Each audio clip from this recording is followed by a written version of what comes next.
The British Watchmakers Day was amazing. We interviewed over 20 brands, including the influential trio behind the Alliance. Over 1,200 people came to the show, but if you weren't able to make it, we've got you covered with this video. Where is the British watch industry going? Are we seeing a resurgence for the first time in over 70 years? Here's what watch enthusiasts and brand owners had to say.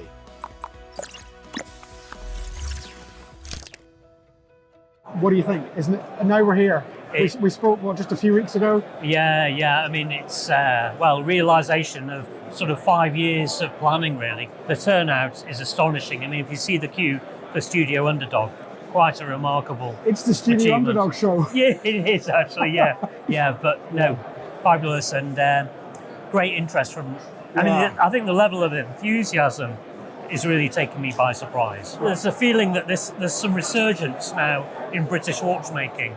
And that's all we wanted. Yeah. That was what we wanted. We felt something was happening, but we couldn't define what was going on. Yeah. So that was the reason for setting up the Alliance and ultimately this first live event. Yeah, it's no longer an undercurrent now. It's really coming to the surface. Yeah. There's people talking who haven't met yet. I mean, even we as journalists, meeting some people for the first time. Yeah. We've only met remotely. Yeah. There's collaborations happening. Yes. From an industry perspective as well. Yeah. This is really important. Yeah. As well as obviously for the public. Yeah, I mean, I've had several conversations just this morning in the first hour and a half. Young guys coming up, wanting to know how to get on in the industry. And they have been picking the brains of several of the trade members to find out where you get your cases made, where you get your movements from. And that's, again, what it's all about. We want to promote this sharing of ideas, and that's the only way we'll build the industry back. So by sharing ideas, helping the young guys get into it. Well, there's definitely the collaborative vibe to do that. Yeah. We never had an event before where everyone was gathered under one roof, and I'm genuinely excited to... It's really special, isn't it? Yeah, I'm genuinely excited to go around and see a lot of the brands that I've never heard of before and, see what people are doing. I'm absolutely blown away. We've got an amazing arsenal of micro brands here in the UK, some of them legacy, some of them sort of brand new. We've got folks over the way here from Nomadics, they've come over from Ireland, myself from Edinburgh, folks from all over the country and wider. And it's wonderful to see in this island, we've got so much diversity. I may have only spoken 6 months ago. I've been into watches for 15, 20 years. I live a stone's throw away from Bremont. And so this is just one of those occasions that I think the whole industry is pining for and puts us back up there as British designers and British watchmakers. I'm super impressed. I've been doing this an awfully long time, slightly worryingly 43 years. And seeing what we have now is just a world away from where we were 5 or even 10 years ago. So I think it can only get better and more exciting. There's great brands here, great people. There's a zeitgeist, I think, worldwide about independent British watch brands, and I think that's what these guys are doing is fantastic, and I applaud it. And I think over the course of time, it will just get bigger and better. We need more events, quality events like this, and there is a great vibe, and to encourage British watchmakers, not just nationally and internationally, but also the customers nationally and internationally. They need to know, so people, when they look at getting a quality watch, and that's what we're talking about here, quality watches, British watches, they just think, oh yes, let's go for the Swiss, they do the best. We need to be regarded, that's my hope, the British watchmaking industry needs to be just as good, if not better. Where else can you be in an industry where you're talking to the people who created the products that you love? No one's here because they have to be. No one's here because they're buying a new appliance or a new something for their home. They're buying here because this is what they love. This is what it is. And passion are watches. So I think this is a beautiful sharing of passion. And when I look around, I'm seeing smiling faces and I'm seeing brands collaborate. Now, this is the British Watchmakers Alliance. I think we're over 90 now, aren't we? 90 brands that are part of the Alliance. I mean, when I actually founded my company in 2011, there were probably 12 different brands. Some of them aren't with us anymore, but it's a real enthusiasm. And there is a real enthusiasm for British brands and British made things. I mean, I made these Dirty Dozen watches here. I originally made 12 without really even pushing it. They sold out in a day. So it's an incredible testament to the public's passion as well for what we're doing. It's D-Day. What are your thoughts? I'm still in a little bit of shock, if I'm absolutely honest. I dragged... You're not the first person to say that. I dragged Alistair and Roger. outside earlier on. I said, come and have a look at this. There were people queuing around the block, and we were like, Wow. we were taking photographs, and they were all waving at us. I mean, it feels like a festival. It does. And it demonstrates the kind of hunger that people have got for not just watchmaking, but British watchmaking. Absolutely. And I suppose we hoped it was going to be good, and that the excitement was going to be around the venue and the event.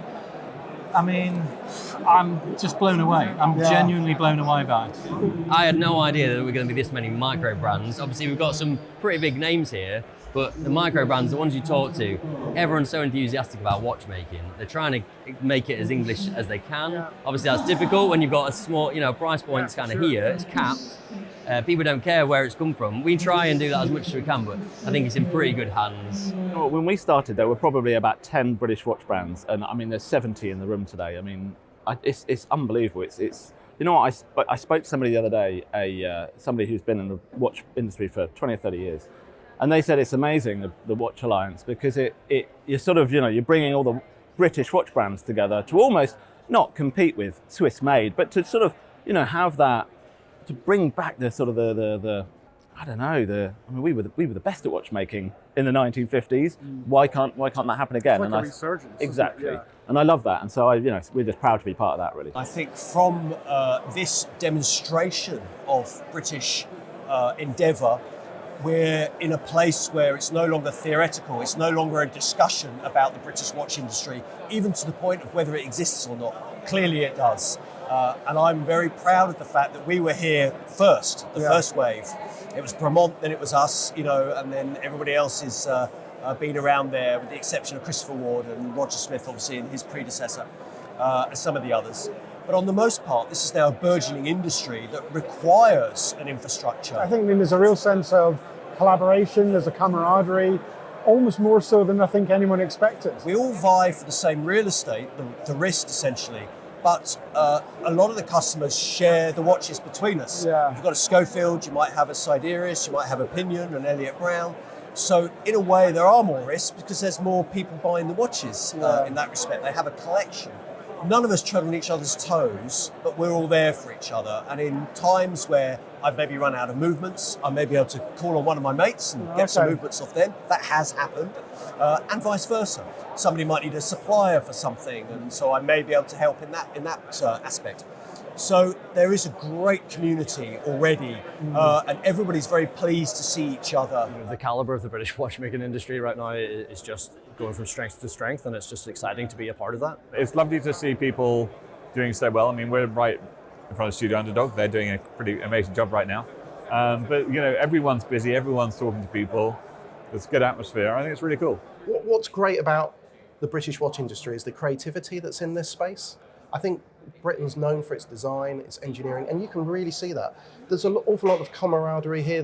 Everybody's doing something different. Yeah, a few people have said that. There's a lot of kind of, how's it going? And it's everybody's. There's no competitiveness that I can feel. It's interesting. And it's great. So it's exciting. I think the future's really, really good for the British watch industry. It feels like, this is where it really begins for the sector. I mean, we founded 3 years ago. We've done an awful lot of virtual stuff. Obviously we've got 92 members in the Alliance, but it always felt that the moment the sector would feel real was when we can have an event like this. And it's astonishing. It really is. I mean, I'm actually struggling to articulate it because we've been planning it for, it's been a year in It's the planning. fulfillment of everybody's It's been a hard 4-year work. dream for me to do this event. I think one of the really heartwarming aspects of yesterday during the rigging was actually how much friendliness, sense of community there was among the members. And it was quite funny. I was watching Richard at Fears actually helping Studio Underdog set up their stand, just such warmth and a collaborative spirit. And I genuinely believe, I'm not just saying this, I really do think this is what helps define the British watch sector. This genuine sense of camaraderie and mutual support. The industry, talking to the industry is interesting. It's not just about the public as well. No. We find the interaction's been good, there's collaborations happening. It's such a sort of holistic view of the industry that we kind of didn't expect. Well, and don't you think, though, that sort of separates this part of the watch industry from most others? I do think that there's something maybe it's the British Bulldog and the underdog spirit. I mean, maybe there's a bit of Winston Churchill. We're in kind of his environs sort of round here. Maybe there's a bit of that going on, but there's a coming together. It's not the Blitz. It's maybe it is. But there's a sense of, and there has been honestly from day one when we launched the Alliance, there's been the sense of people wanting to come together, share stuff and be part of, and I think I'm nicking your line here, but a kind of a rebirth of the industry in this country, and again stealing other people's lines.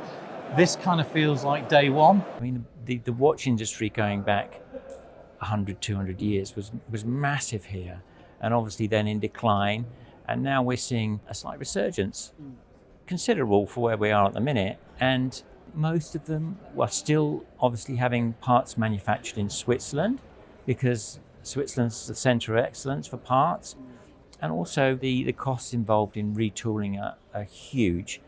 But I think maybe with time, as more and more brands establish themselves, maybe there'll be more manufactured in the UK, and I think we can look forward to that. What I would like to see is more of a kind of grassroots watchmakers making watches approach, because I quite like that. But the weird thing about watchmakers is that they're not making watches a lot of the time, they're repairing watches. Most of the people employed in the industry are just at a bench doing the servicing and the repairs. And I quite like the idea of, in terms of growth, of people like me who have come from that background who are filling their boots and actually becoming the thing they say they are. Because you always say, I'm a watchmaker, but when you say that, you're thinking, well, actually, I just spend most of my time repairing watches. I'm not actually making them.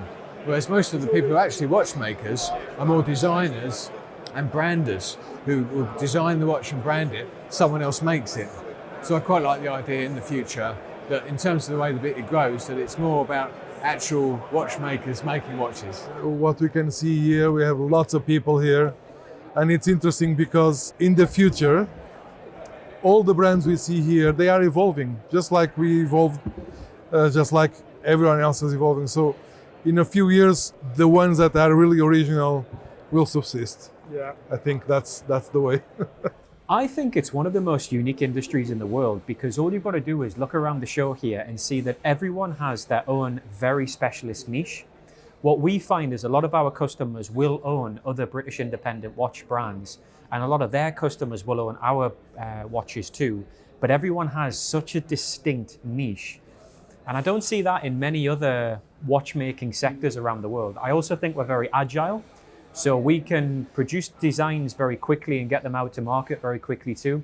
I think we're quite playful and creative as well, but there's also a real camaraderie. I don't know whether you guys see it as an outsider looking in. Definitely picked up on it today. So fun. Like, we do watch shows all around the world, and all the founders come together and have drinks and just have a good laugh, you know? Oh, we're here with a real customer, and not just any customer. We're here with actually an old friend who's a WatchGecko customer, and although we've communicated, we've never met. We've never met. How cool is that? So, what do you think of the show? Because we've been talking to people from the watch industry, but you're here as a customer. What do you think of it? I mean, not just as a customer, but also the first thing, as soon as I got the opportunity, I joined the Alliance just to show support. I loved every brand, every table. People are all, I mean, you've got people at every table. Everyone's looking at different watches. I'm sort of already worried about my bank account, so it's Join the club. It's brilliant. The whole session has been brilliant. I wish I could have been here for both morning and afternoon. British watch industry's never been together. No, until exactly. now. And for me, it's just nice to see everyone in one place. Yeah. You can go online, for example. I've wanted a Christopher Ward for a very long time. I've looked at Gekota watches as well, especially the edition for today. Yeah. It's 25 pieces. I'm probably going to go back in a minute. But it's quite nice to see everything under one roof. Yeah, for sure. You hear about everything with things like Watches and Wonders and all of those shows. It's just nice to see that we've got the same thing here. Yeah, I think this is this has put the British watch industry on the map. There's a presence now. Yep. I think that's the vibe everybody's getting. I think just the fact that it's a physical location. It's Yeah. not a website. It's not a webinar. Yeah. It's not a Zoom call anymore. Yeah. This is We're real. nice. Yeah, We're this is here. real. Yep. Yeah. When you think about it, I mean, okay, as the Alliance, we've found the venue, we've organised it, we've put it on, we've hopefully set the framework. But if everybody came and didn't really make much of an effort, then it wouldn't be anywhere near the show that I think it's going to be today. You're right. I think it's really important to say that, because if people had not gone to the lengths they have, it just wouldn't have been so special. I really want to say thank you to Katya as well. For well, I'm sure when you're circulating, it's been amazing to get the feedback from the brands, but she's basically carried this from an organisational point of view. That's on record forever now. Yeah, so I exactly. I think for us as a brand, coming to an event like this is always a question mark. Is it financially viable? Is it something that we're going to get a return on? Having been here today, we've been here, a few hours, there's no way we're not going to do this every year. And I love this venue. It feels like we're part of something that represents the brands that we all want to be. When we spoke a while ago, I kind of tentatively said, do you think this could be an annual event? What are your thoughts now? Based on this, definitely. Yeah, without a doubt. Whether it stays at a one-day event, we just don't know yet. But I mean, the level of enthusiasm is just, it's beyond all our expectations. Fantastic. There's a queue. I don't know if you saw the queue this morning, right the way around the block. It's wonderful. That's what you want to see. Yeah. It shows the interest is there. So, an annual event? Oh, I think we'd be probably lynched if we didn't do this again. The good thing is now we've got our template.